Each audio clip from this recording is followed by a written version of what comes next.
Howdy doody, my peeps. Welcome to VoiceyHere. This is your host, Captain Zach.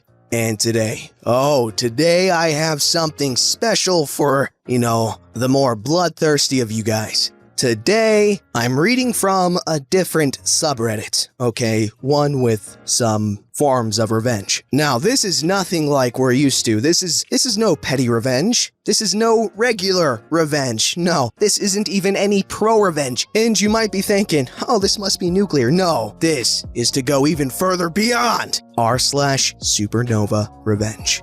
Alright, now that I've scared off those who are weak amongst you, we are left with those truly bloodthirsty, truly demented, and those who want nothing other than absolute, unforgiving, cruel justice. Don't forget to like, subscribe, and hit that bell to never miss an episode. Alright, so this story's called Man Makes Me Endure 12 Hours of Pain. I Destroyed His Career. Note, this was originally posted in Nuclear Revenge, but a commenter made me aware of this thread's existence and said it should also be posted here. So I figured, why not? If you already saw this story on the other thread, how you doing?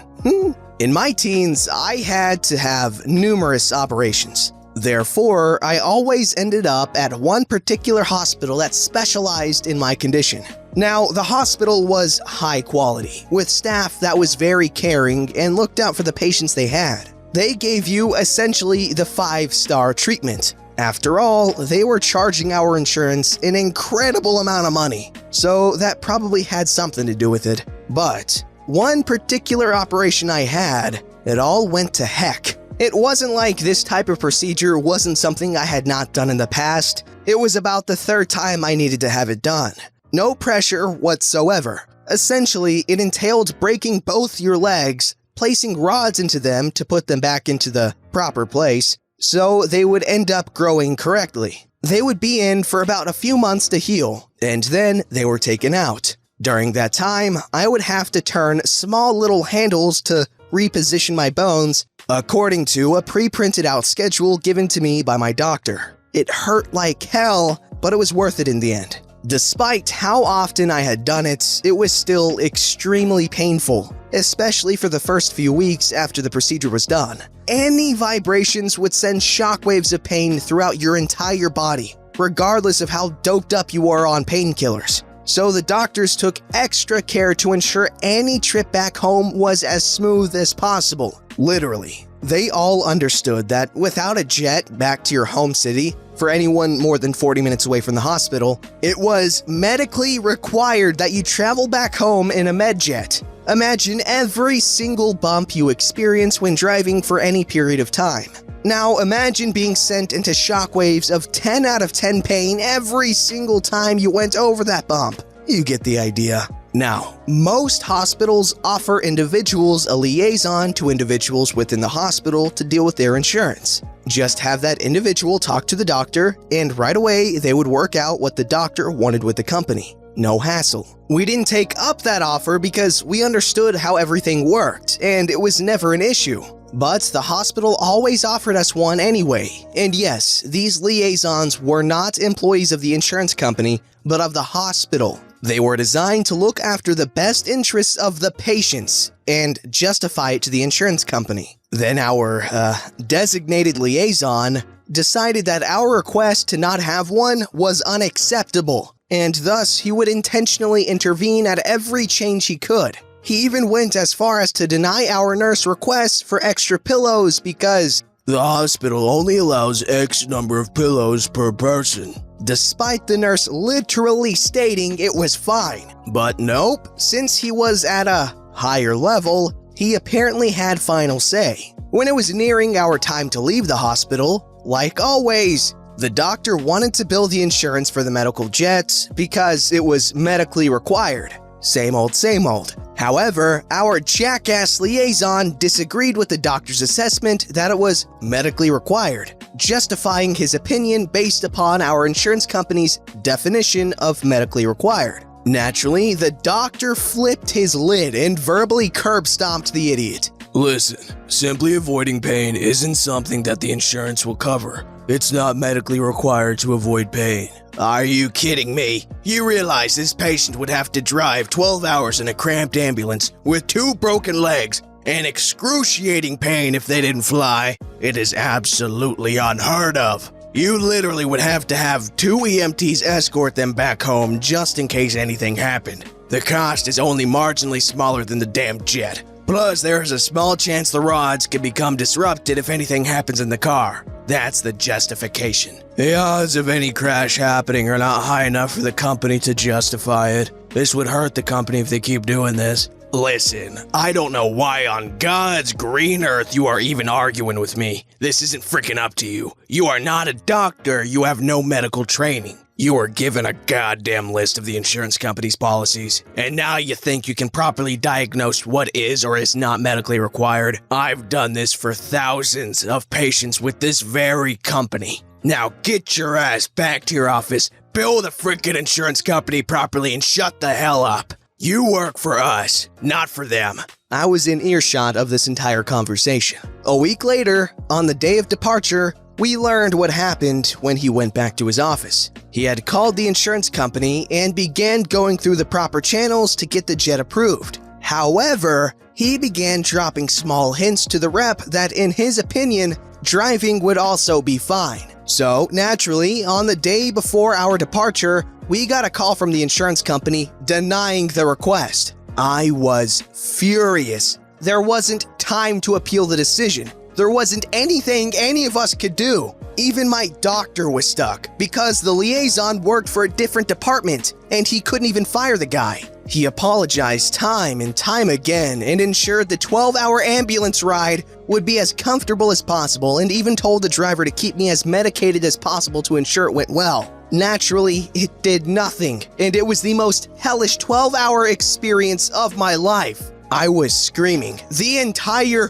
12 hours. The ambulance wasn't even outfitted with a bed. It only had some type of hammock type thing. 2 EMTs had to endure non-stop screaming from someone who didn't even belong in the ambulance in the first place. Everyone was furious. Everyone blamed that one man. Everyone wanted him fired. But they had no medical reason to fire him because, according to the union's policies, he technically did what he was supposed to do. The only way for him to be let go was for him to have caused the patient some type of harm that the doctor warned about. So, days after my trip, my doctor insisted that I see a medical professional in my hometown, to ensure nothing happened on the trip. This was like the 3rd time I had done this, so it was a pretty common request I was familiar with. As I was still fuming, this is when I hatched my plan.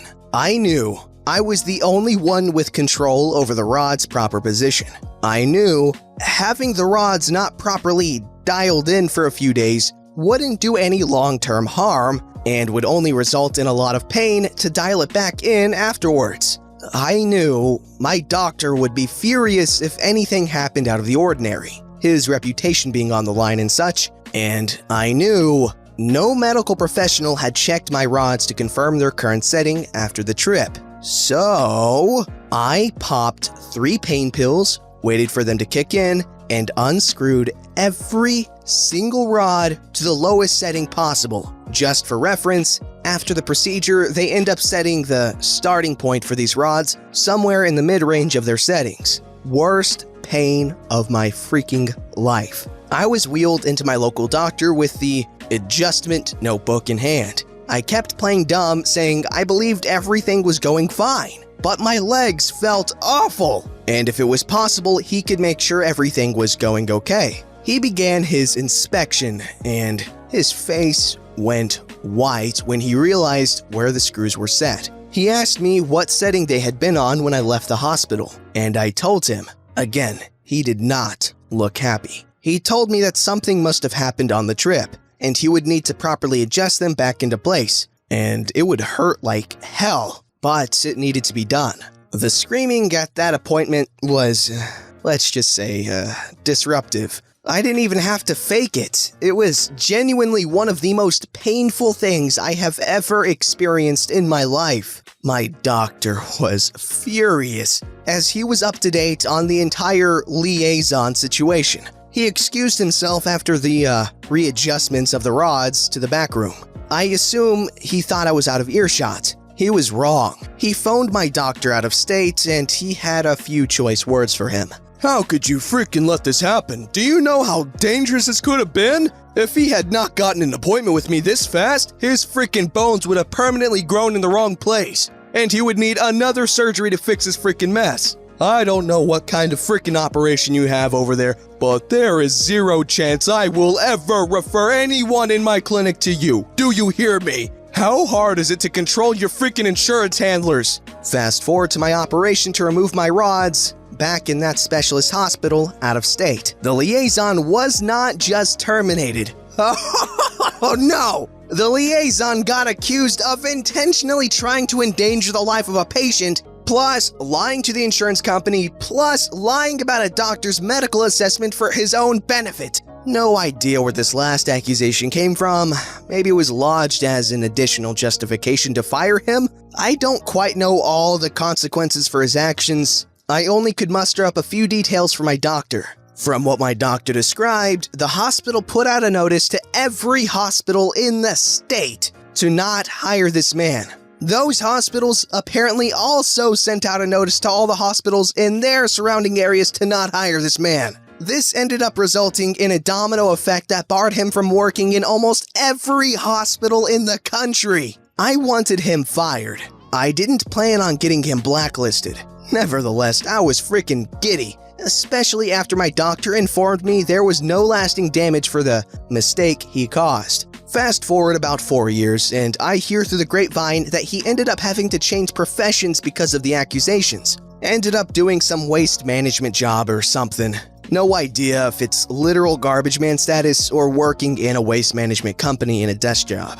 Note, there are certain parts of my medical condition I had to leave out to stay anonymous, but it's extremely rare and extremely difficult to treat. Most of my doctors need to walk on eggshells to ensure I get properly treated. One of the main reasons my doctors are so passionate and concerned about my treatments. Okay, first of all, you really gotta admire the doctors getting so worked up over this guy. I don't have much experience with doctors other than temporarily going to school to become one, but I really hope that most, if not all, doctors are at least somewhat passionate, like to this level at least. But holy crap, I can't imagine the pain. Bones can cause a lot of pain, and as far as I know, they can't really numb your bones to help with that. And there are so many nerves in your bones. That just sounds horrible, having metal rods through your leg bones. The vibrations, man. Holy crap. And that liaison dude, what a piece of crap.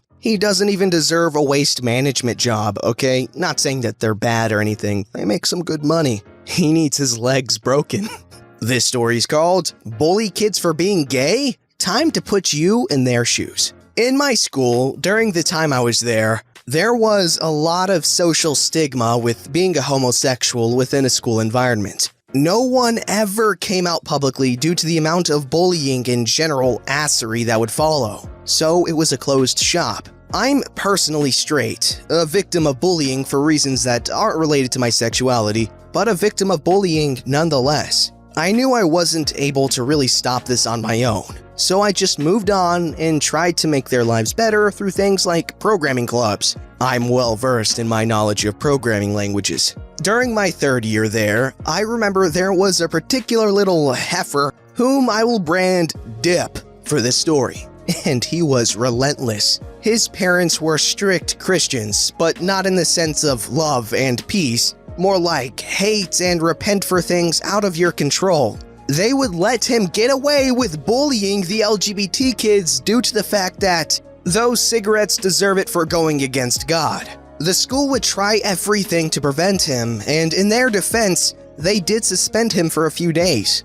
But after the crap storm his parents kicked up for this incident, he was acquitted almost every single time after this. One particular incident caught my eye. When he cornered a kid who was rumored to be gay without having even been confirmed and beat the crap out of him, calling him a bundle of sticks intended for burning as fuel and telling him to repent, more so sarcastically, not in a serious sense. I don't remember the details of this case, but I'm fairly certain nothing came of it, due to the lack of evidence, but the victim was scarred. I know this because he attempted to swallow a bottle of pills due to his desperation to escape the pain. Frankly, I'd had enough. I began to work on a particular program which was my first remote access torrent, allowing me to transfer files between computers as well as run commands in admin on their PCs. This was in the before times before people were big on e-safety, which essentially gave me full control.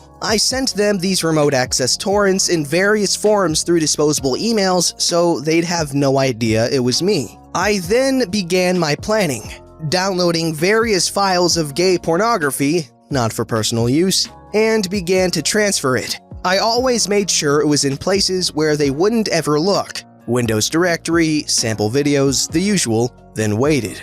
I remember it was a day when we were all in class together. I took out my laptop, sent a single command which was essentially a function to do one thing: open it all up. The greatest part about this exploit was that it also forced the sound to play through the speakers as well as blasting it to full volume. Close-ups of the most depraved, poorly drawn, scat, water sport, yaoi crap. Once that was all open, I just kept resending the command each time they closed it, making sure to only do it once so no one could pinpoint it was being done automatically. Obviously, the school informed his parents, and as strict Christians, who remember, hate and repent, were absolutely freaking furious. If I recall, they disowned him and the local Christian community exiled him from the church, refusing to allow him back in. Without his parents, he had to live with his equally but more accepting and less wealthy aunt and uncle who constantly berated him for being gay despite his protests. It was rumored they signed him up for electroshock gay conversion therapy. At school, he felt the crapstorms these kids felt as well, being called gay, beatings left and right. Due to this, he didn't pass any of his exams and, as such, was stuck at a dead-end job for 2 years of his life. Due to the events in his life up until that point, he took up alcohol as a suppressant for the pain, and as such, was swiftly fired from his job for his ethanol-induced escapades. I'm not very sure where he is now, but I know that wherever he goes, he won't bully anyone ever again. And that is the branding I was looking for. Edit. Most people think I went too far. My intention wasn't really to punish him, more so to show him what it was like. Whether or not that lasted to this day, I don't know. But never saw him bully anyone ever again. Wow, I honestly... That's Supernova, alright. Okay, first, obviously, bullying anyone at any capacity is scummy and you're a bad person if you do that. That being said, I don't know what to say, because a lot of kids that are bullies because their home life is horrible. And as we can all see, his parents were very horrible people, and I don't know. Well, that's what this subreddit's for. SupernovaRevenge. I just can't help but think he could have redeemed himself, and I don't know. Boy, that was intense. Okay, so this revenge is very swift. It's called Psychopathic Bully Gets His Head Crushed In by One of His Victims. This story is from my grandfather and takes place sometime around 1942 in a small town in Idaho. His memory is bad and so is mine, so take most details with a grain of salt. My grandpa was always a tough person, even when he was a child. A bit of a butthole even, but this was the 40s and people were different back then. He was also a small child, and that attracted a lot of bullies. There was one bully, however, who was worse than most. His brothers would usually back him up, but this kid came along after his older brothers moved to a different school and left him with his younger siblings. This was the 1940s, so the bully got away with absolutely psychopathic levels of beatings, and he would sometimes involve friends to beat him in a gang. Great-grandfather would not do anything, and he told him to be a man. So he did. One day, Grandpa hid behind the counter of a building where he knew the bully passed every single day. When the butthole stepped past the corner, Grandpa swung a brick at his head as hard as he could, The kid's skull caved in and he hit the ground. Grandpa described it as being like an ashtray. Grandpa can't remember if he died or just had severe brain damage, but nobody messed with Grandpa after that. Oh boy, I don't know what to say to this. That's hardcore. Supernova indeed. Jeez. Don't forget to like, subscribe, and hit that bell to never miss an episode.